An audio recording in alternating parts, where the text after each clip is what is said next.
guys, welcome back to my channel.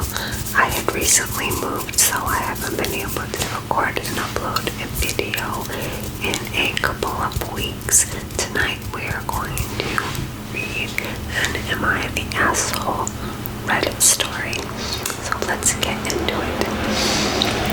I have been dating David, 24 male, for 2 years.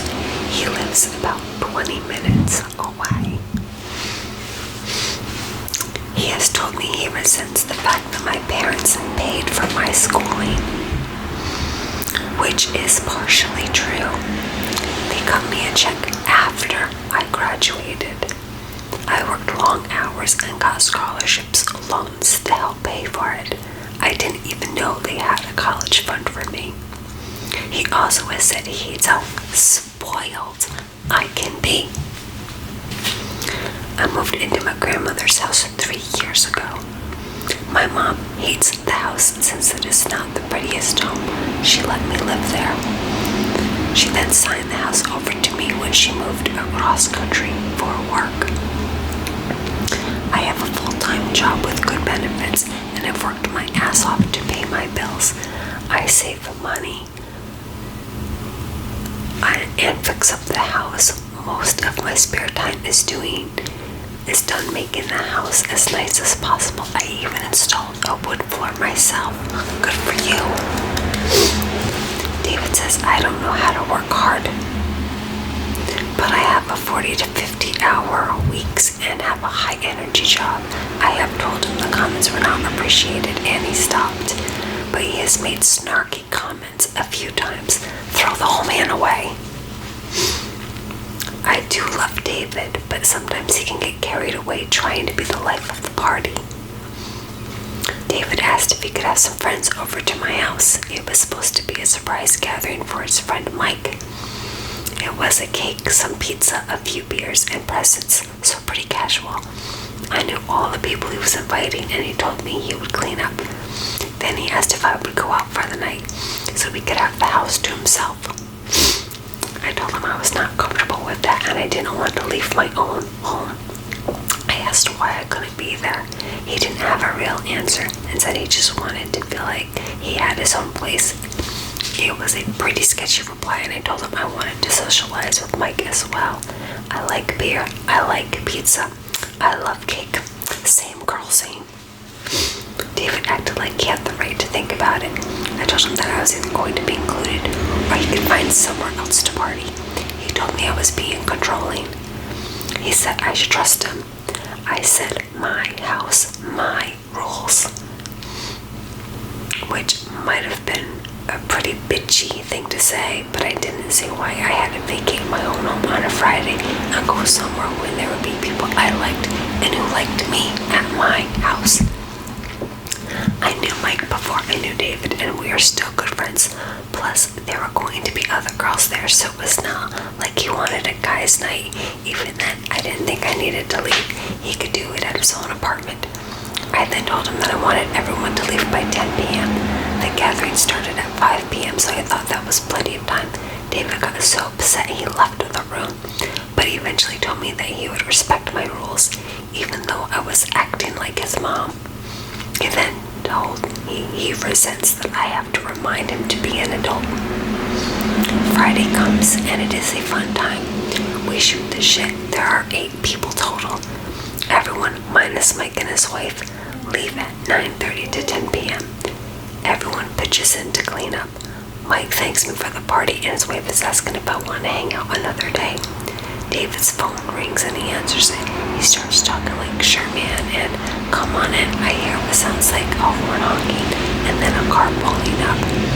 I have a gravel drive, so you can hear the rocks crunching and the lights flash into the living room. I asked David if he is going somewhere and he sort of looks guilty. He tells me he invited some guys over and that they were just going to chill for like an hour or two. I told him that I didn't want more people in the house, that he needed to ask me to invite people over. He snapped, I pretty much live here. I have a right to invite people over. No, dude, you do not. Pretty much live here is 2 days a month when he can spend the night. The other times I visited between work and classes, or we go on late dates, but I usually spend the night at his apartment. It is closer to work. Someone knocked and I told David not to answer the door. I told David he needed to get his friends out of here and leave. I was done playing host. David ended up calling me a selfish bitch and got his things, leaving. I got a call at 3 a.m. from David asking me to pick him up at his friend's because he was too drunk to drive home. I told him to sleep it off. So David came by Saturday around noon and proceeded to tell me I ruined his night and he didn't know how he could forgive me for this. He said I was a terrible person for embarrassing everyone like that, and Mike had called to say he was upset.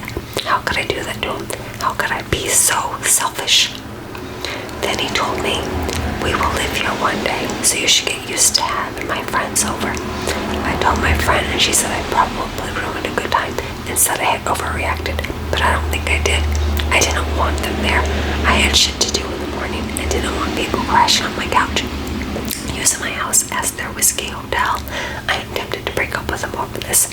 Is it a stupid reason? Did I act like a bitch? I am pretty bad at socializing and I am pretty shy, so I could have been wrong, but I don't feel like I was.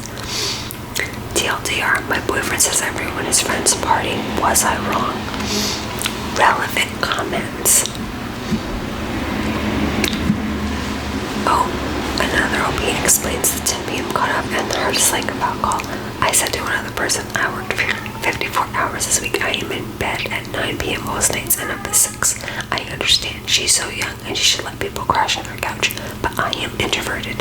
I don't like drinking and my dad did it a lot and it makes me nervous. And the point of the party ending that early is that people wouldn't get drunk and crash on my couch. I have never been one for big parties and Mike is the sort of guy who feels the same. No one was drunk. Everyone was a little older in the group. Most people are 30 and everyone works, so it's not like they all wanted a smashing party. Update number 1. 12 days after the original post.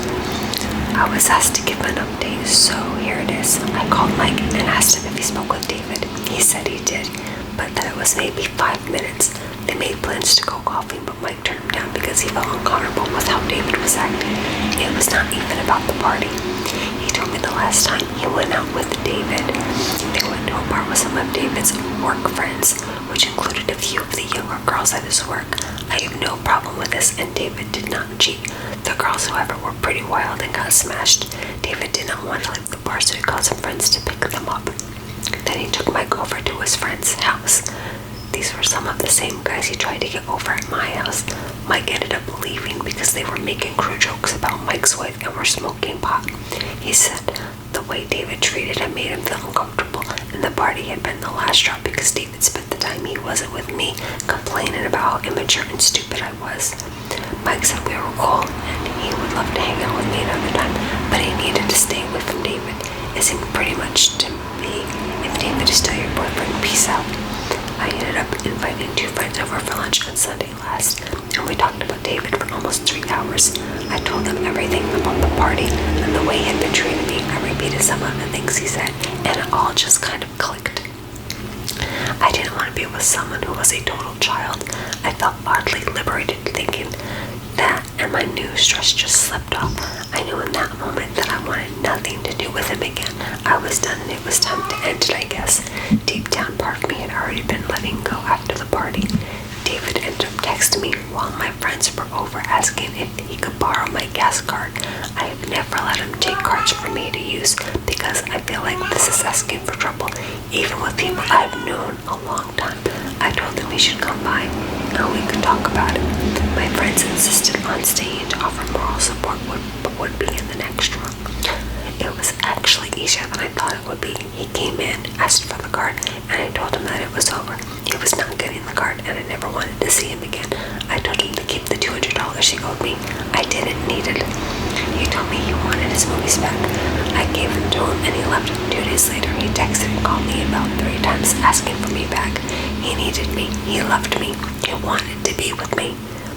I find out that he was late on rent and spent most of his money partying, and that he hoped to borrow it from me. I owed him. I blocked his number. He showed up at my house twice, but telling him through the door I would call the police and made him leave.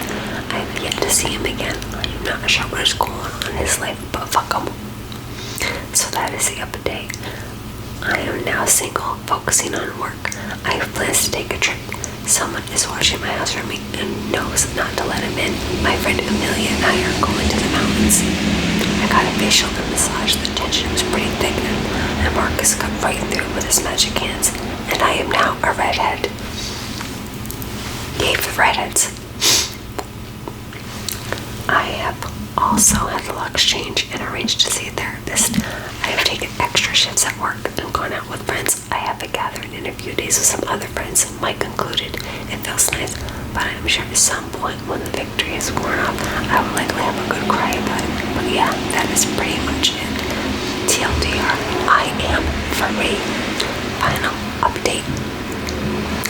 It has been a while and I'm not sure if anyone remembers me, but I wanted to update David. My ex got arrested for drug possession and is facing a felony charge. Oh my gosh. He threw a brick through a window. I had a 2-week period where he was aggressively stalking me and would follow me to work. Either way, he's been in jail for a long time. I started dating someone else pretty quickly after, and things have been going well. My new partner is also like me and likes to go to bed early and wake up early. We spend a lot of time together on the weekends, and the time we are apart, he always sends me cute texts and make sure to remember small things. I like him a lot better than David. I guess I just wanted to give an update. Thank you all so much for the support. TLDR, met someone new. David was arrested. Life goes on. It's actually insane how many red flags David was waving in the first post, and he just got worse and worse. Hope Opie is doing good now and that David is in jail. He just openly hated her. He wanted her resources, but he didn't want her. He just tolerated her as a necessary inconvenience in order to retain access to her stuff. I think he believed he could change her into being the enabling money spigot of his dreams, and sadly, like most terrible guys, his same discipline was to control and abuse her into complying. He hates her for being well off, but it's okay when he can take advantage of her wealth. The homosexual's paradox. Gotta say, that would make a great player. That line where he compares her to his mom is so telling. He really thinks it's her job to provide for him and stay out of his way. For real, I got about 2 lines into he has told me he resents the fact my parents paid for my schooling, and I'm like, no, dump him. I really hope she got any friends who were told all the true likes and still thought David wasn't the problem in their relationship, but like, by God, did he do his unsettled job of being a terrible boyfriend as possible? That friend probably liked to party like David did and thought Opie was a killjoy. First post, it was all over the backstory. We hadn't even gotten to Opie's actual story before I questioned why she was still with them. She didn't list a single positive, but there were so many negatives. Drew, that guy was, oh my gosh, it was like probably one of the worst boyfriends ever. Let's read another one. Am I overreacting by stepping back from my parents after finding out how they plan to leave everything to my older sister? I'm 27 female and I have an older sister who's 35 female. Growing up, my parents are always very big on independence and responsibility. They made it clear that once we became adults, we were expected to handle our own lives. I really took that to heart. I worked through college, lived with roommates to keep my expenses down, and built everything for myself step by step without asking them for help.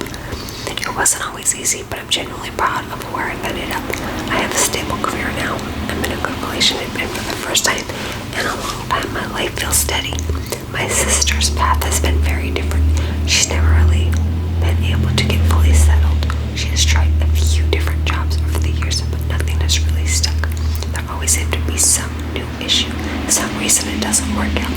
My parents have stepped in over and over again, helping her with rent, paying bills when she gets behind, and giving her money to help her make it through the month. For a long time, I told myself it wasn't worth keeping school was just how families were supposed to work, helping the person who needed it more. But a few days ago, when we all got together this summer, they brought up something that really threw me off. My parents asked to speak to both of us about their future plans. They're getting older and their health hasn't been great, so they've started putting things in order legally. During that conversation, they noticed that most of what they have, including the house and their savings, will go to my sister. The reasoning was that she won't be able to manage on her own without that support. Then, almost immediately after saying that, they told me they want me to be the one handling everything else: medical decisions, finances, paperwork, basically making sure everything is taken care of if something happens to them. I don't think I've ever felt that kind of quiet resentment before. It wasn't really about the money, it was the feeling that I spent my whole adult life proving I can stand on my own, and somehow that has turned into me being expected to carry everyone else too. I tried to explain how hurtful that felt, but they kept telling me I should be more understanding. Since then, something in me has shifted. I don't call as often. I don't jump in to help the way I used to. When my dad asked me to come over and help us sort through some documents last week, I told him I couldn't and that maybe my sister should start taking on some of that responsibility. That didn't go over well. My sister called me afterwards, sounding uncomfortable and apologizing, even though none of this is really her fault. I told her I wasn't angry at her.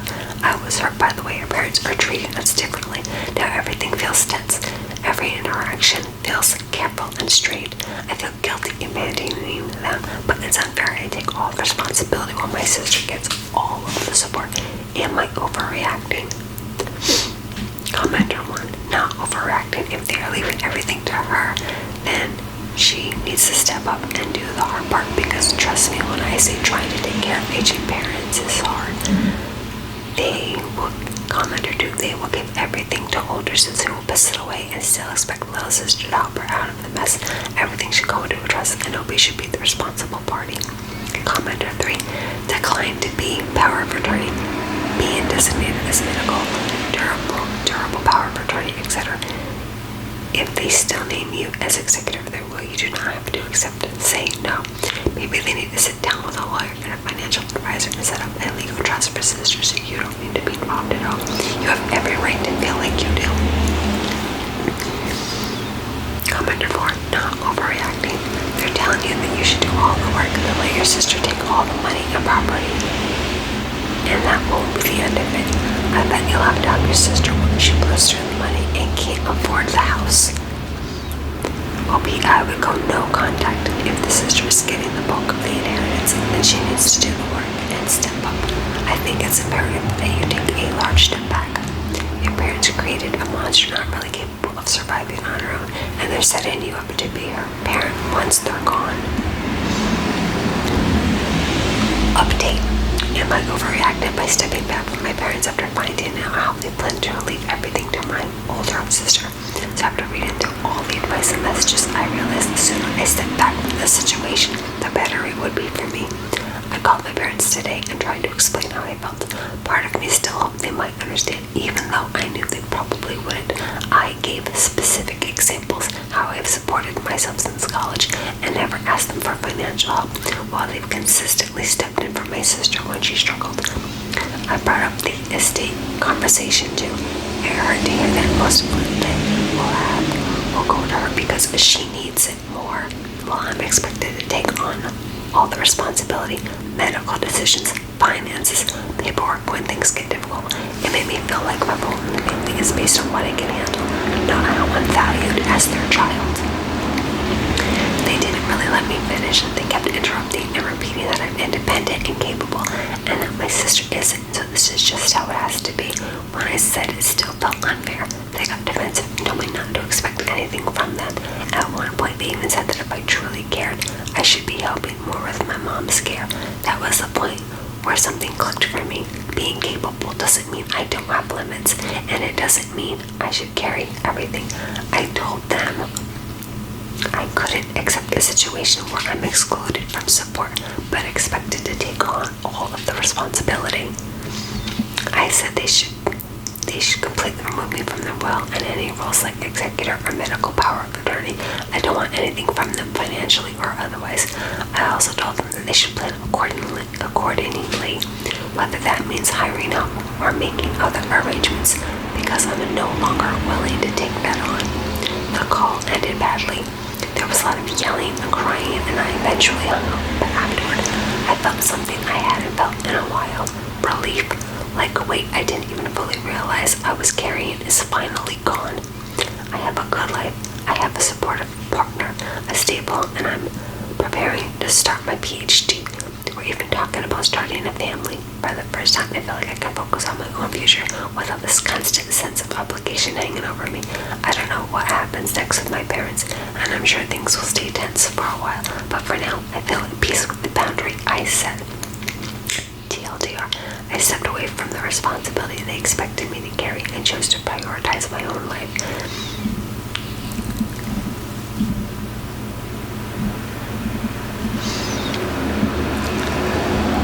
Commenter says, it makes me think of that saying along the lines of congrats, the word for you doing good work is even more work. I always apply the opposite logic to golf. The ultimate goal of golf is to play the least amount of golf. The less golf you play, the better you do. So by playing zero golf, I'm perpetually winning at it. OP's situation with the family is like a manager won't promote you because you're too good at what you do, so they promote the office darling OP system. Show that you're skilled at shuffling shit, and then they'll give you an even bigger pile. I fucking love this, for parents gonna realize too late they should have actually parented both kids. Punishing your kid for having their life together, yeah, good on OP for stepping back. This kind of shit makes me happy. I'm a single kid of a single parent. I've known all my life that I'd be taken care of, and that I'd be the one taking care, which meant I was able to be quite straightforward with my wife. Since way before we got married, I don't get along right with my mom, but it's mostly my petty personality bullshit differences. She's good people, and I'm glad to be able to do it as much as it sucks sometimes. My brother told me that his father-in-law told my sister-in-law, you're married and have a house now. That means I can cut you out of the will. My parents paid for their house, and it's in my brother's name. If he ever divorces her, she'll be so screwed. He was fuming that the guy could be so callous. I was fuming. My parents, when they heard, were fuming. He even made her pay for him throughout the university degree. She's such a lovely, funny person. She got a PhD in physics, so she's autistic. She can budget like crazy, and her father doesn't value her nearly as much as he should.